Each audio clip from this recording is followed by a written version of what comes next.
Hati orang berpengertian mencari pengetahuan, tetapi mulut orang bebal sibuk mencari kebodohan. Hai, welcome back lagi ke channelku. Apa kabar sahabat-sahabatku? Aku doakan kita semua dalam keadaan baik, sehat, dan bahagia selalu.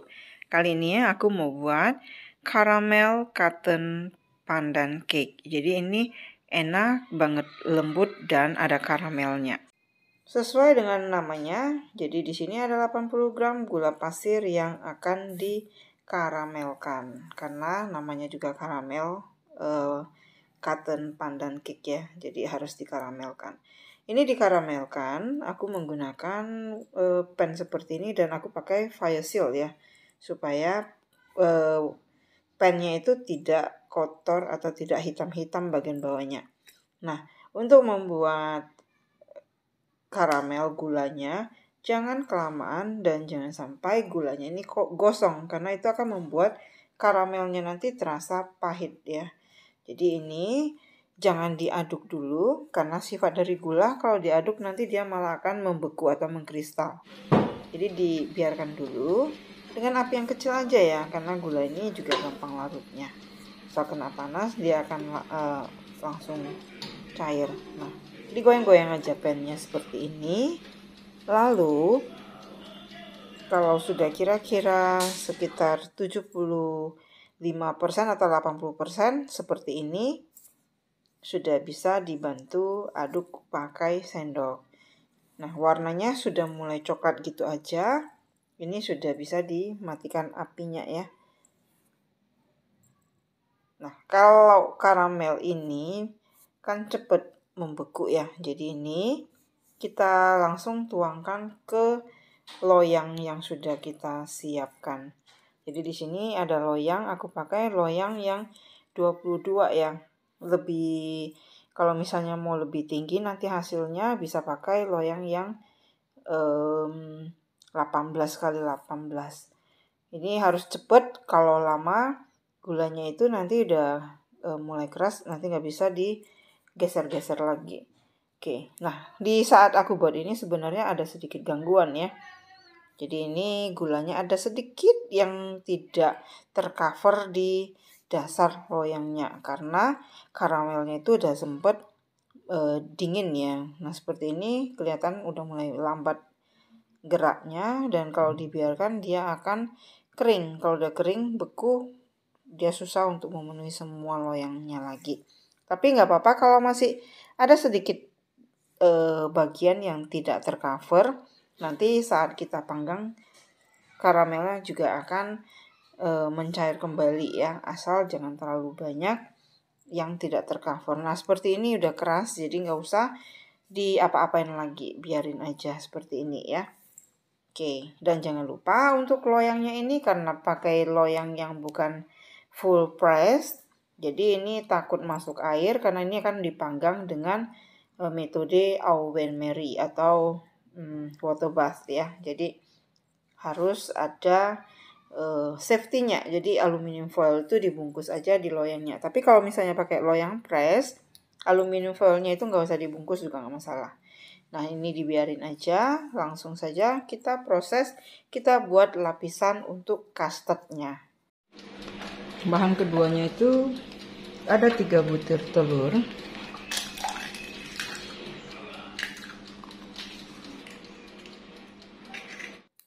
6 sendok makan gula pasir, 6 sendok makan munjung ya. Pasta vanila, susunya 250 gram.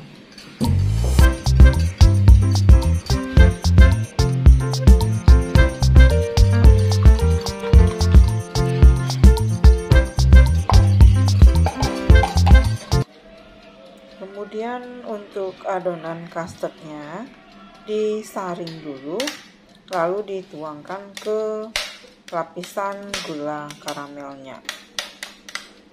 Jadi ini karena disiramkan susunya rada dingin tadi, jadi gulanya itu yang kretek-kretek gitu ya, tapi nggak masalah karena nanti setelah dipanggang untuk karamelnya itu sendiri akan mencair lagi ya. Oke, ini disaring tujuannya kalau misalnya ada putih telur, biasanya putih telur itu susah untuk bahan yang berikutnya. Ini ada telur. Aku pisahkan dulu putih telurnya, kita pakai dulu yang kuning telur.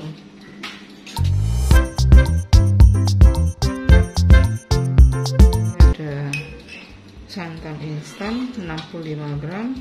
Aku campur dengan pandan jus ya, jus pandan dengan daun suji.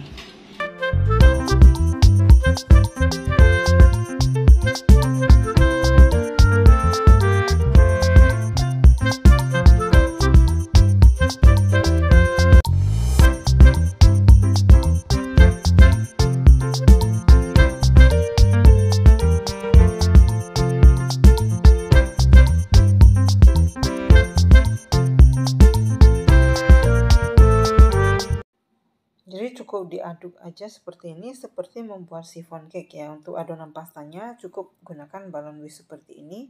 Dan kalau ini sudah selesai, tinggal kita kocok putih telurnya.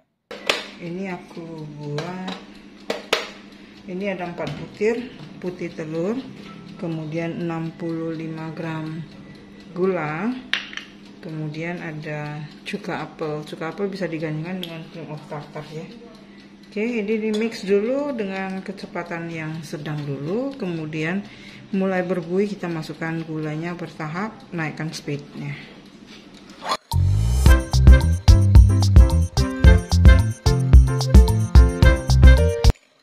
Nah, seperti ini berbuih, lalu masukkan gulanya. Untuk supaya soft peaknya itu lebih dapat, sebaiknya gulanya itu dibagi menjadi 3 bagian. Dan masukkan ini cuka apelnya. Gak ada cuka apel nggak usah pusingin ya. Pakai gula putih, pakai cuka putih juga bisa kok, atau cream of tartar juga bisa. Oke, naikkan speednya dan masukkan lagi gulanya. Jadi gula ini dibagi menjadi 3 bagian ya. Ini dikocok sampai dia soft peak, jangan sampai hard peak. Kalau sampai hard peak, saat kita nanti mau campurkan ke adonan pastanya, nanti susah. Jadi sebaiknya sampai dia soft peak aja. Soft peak itu seperti apa? Nanti tampilannya itu masih glossy dan juga dia nggak terlalu kaku, tapi saat kita balikkan wadahnya itu dia nggak jatuh. Berapa lama untuk mixer putih telur ini sampai dia soft peak itu nggak bisa jadi patokan, karena tergantung dengan kekuatan mixer yang kita gunakan. Mixer yang seperti ini hand mixer beda, kalau stand mixer beda lagi. Yang pasti kita lihat aja teksturnya ya, jangan berpatokan ke berapa menitnya. Kalau misalnya hand mixer, kalau yang ini aku buat nggak sampai 10 menit. Nah seperti ini kelihatan ya, seperti ini sampai dia seperti petruk jambul gitu.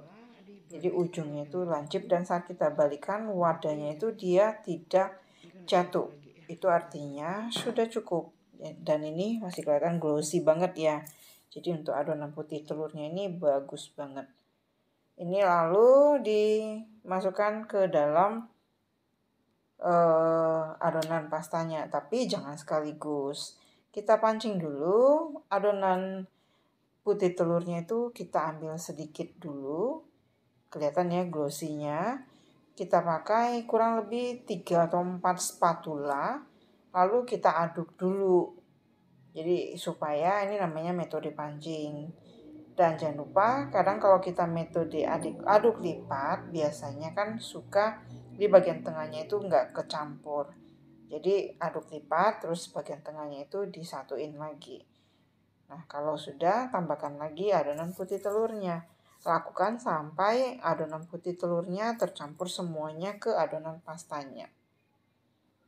Nah tadinya kan adonan pastanya juga nggak terlalu kental, tapi setelah dicampurkan dengan putih telurnya, adonannya ini menjadi seperti adonan bolu biasa ya. Jadi adonan ini kental, tapi bukan kental yang padat, tapi kental yang masih tetap lembut.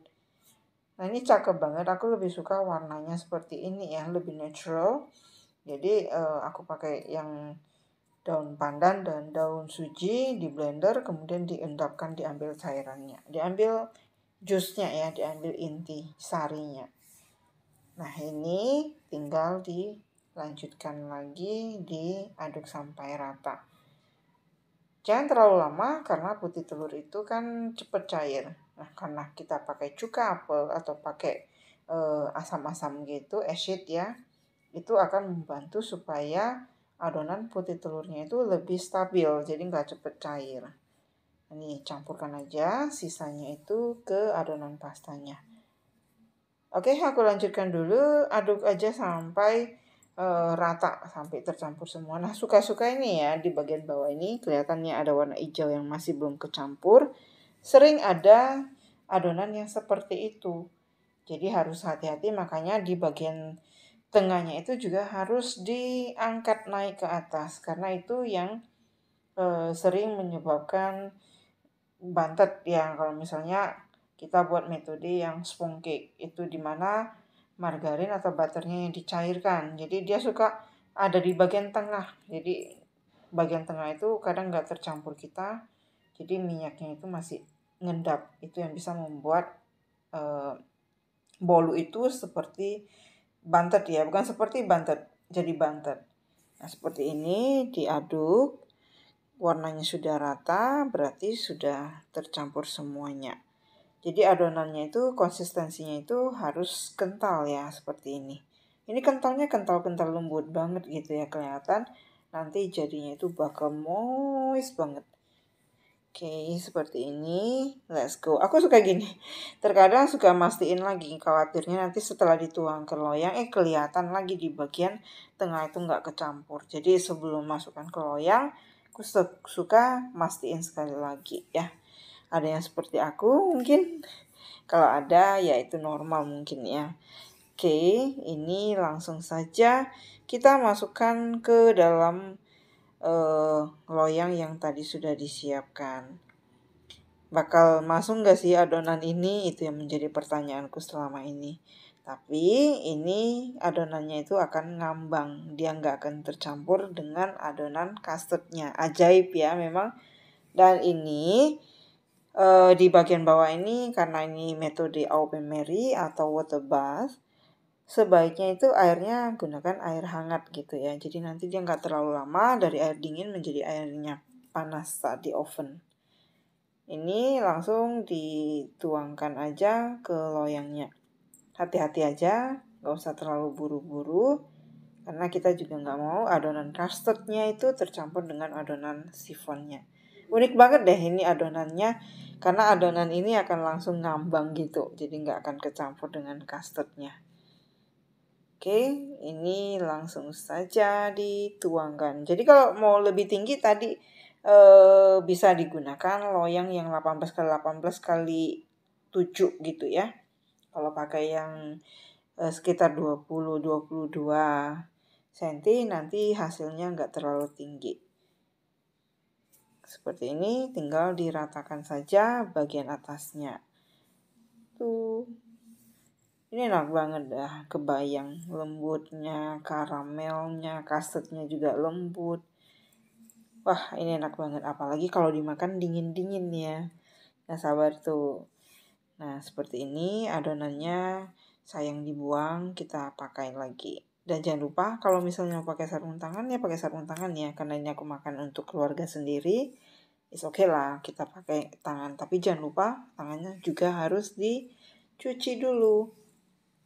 Oke, langsung saja. Ovennya udah dari tadi dipanasin dengan suhu 150 derajat Celcius, api atas bawah. Nah, ini dia penampakannya. Jadi gunakan di rak bagian bawah aja. Api atas bawah ya, supaya nanti bagian atasnya itu pas dia keringnya. Berapa lama? Ini cukup lama, kurang lebih sekitar 1 jam 5 menit. Atau paling tidaknya harus ada 1 jam. 1 jam atau 1 jam 10 menit, tergantung dengan oven yang digunakan. Suhunya 150 derajat Celcius aja ya. Seperti kita memanggang sifon ataupun manggang ogura cake. Oke, be right back. Nanti akan aku tunjukkan seperti apa hasilnya. Sambil menunggu, jangan lupa yang belum subscribe dibantu subscribe dan juga diklik tombol loncengnya supaya setiap ada videoku yang terbaru, sahabat-sahabatku bisa dapat notifikasi. Siapa tahu ya yang aku sharekan boleh bermanfaat buat sahabat-sahabat. Oke, ini sudah mengembang dan sudah hampir selesai. Tara, kita lihat lagi. Kalau sudah selesai, kita keluarkan dari loyangnya. Dan ingat di bagian bawahnya itu dikasih loyang dulu. Karena karamel itu kena panas kan akan mencair ya.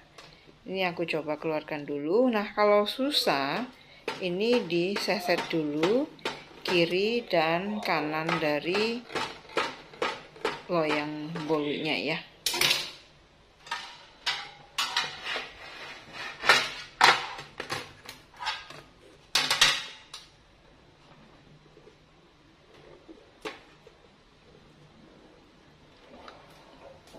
Ini kebetulan aku pakai cooling rack-nya itu yang jaraknya terlalu jauh ya, jadi agak miring sedikit. Jadi kalau misalnya ada sahabat-sahabatku di rumah mau buat cooling rack-nya itu pakai yang lebih rapat ya. Wow, ini masih panas. Ini ada sompel, aku icip dulu dikit, enak. Dan ini dibiarkan dulu.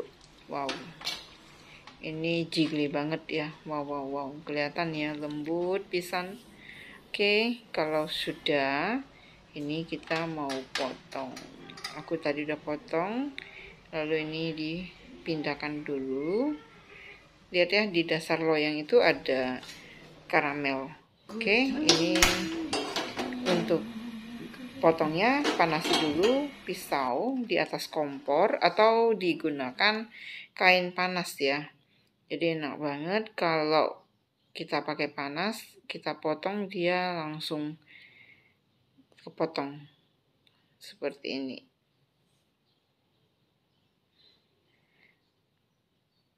Agak miring ya, maafkanlah aku. Oke, ini dipotong pelan-pelan. Jangan lupa panasi lagi pisaunya, lalu ini dipotong sesuai dengan ukuran yang kita mau. Ini untuk bagian pinggirnya aku potong supaya aku bisa tunjukkan bagian dalamnya itu nanti seperti apa. Beda ya kalau pisaunya nggak dipanaskan dengan pisau yang dipanaskan. Jauh lebih tajam dan lebih mudah kita memotong yang pisaunya itu panas. Untuk lebih rapinya, setiap kita potong pisaunya itu dilap dulu supaya nggak belepotan karamelnya itu ke bolunya yang hijau ataupun ke custardnya, jadi lebih bersih. Seperti ini hasilnya. Jadi ini bisa dimakan dingin, enak banget, dan juga bisa ditambahkan toppingnya bisa pakai jeruk mandarin yang dikaleng ataupun strawberry, blueberry ataupun anggur juga bisa. Oke, tunggu aku di video aku selanjutnya lagi. Akhir kata dari pertemuan kita kali ini, stay healthy, stay safe, and always be happy. Thank you for watching. See you. Bye-bye.